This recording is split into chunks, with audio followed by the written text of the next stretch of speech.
A buddy of mine and I were talking about the Mandela effect.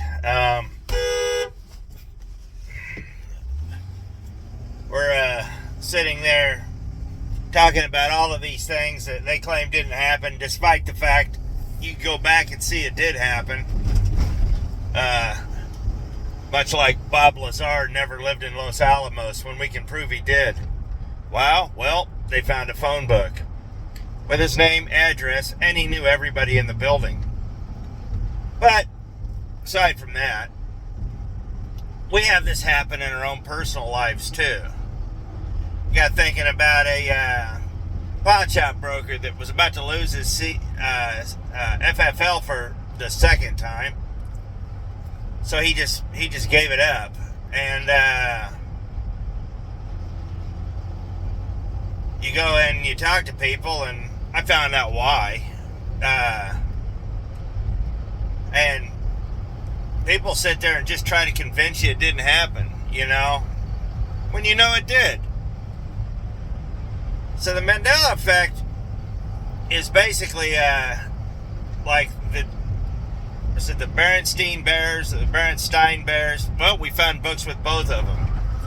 Did the Fruit of the Loom, was there a Horn of Plenty in their logo? They say no, but we found logos that say otherwise. Things of that nature.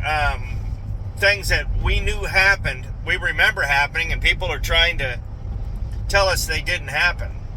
I mean,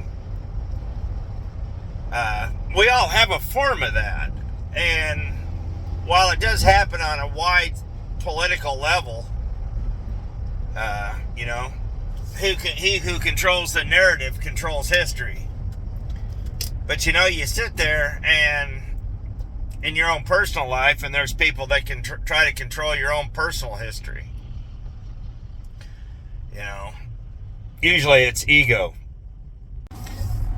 Used properly, the ego is a fantastic tool to further innovation. It furthers people's thinking. It drives us to greatness. Used improperly, it's very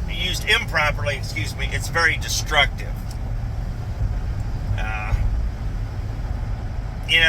I've tried to explain to people that everybody thinks it's all about money. That's what they want you to believe. It's not about money. Money's a byproduct. It's about power. And psychologically speaking, the power of perception is just as important because, like I said, it controls history. So what am I talking about the pawn shop guy? Well, this guy had bought a bunch of CMP guns and was selling them in his pawn shop, which is highly illegal. People tell me it didn't happen. I held them in my hands. So, I got thinking about this, that you talk about the Mandela effect and how it's on a global scale, but truthfully, in your own personal life, there's a lot of people that try to exercise it on a real small scale too. And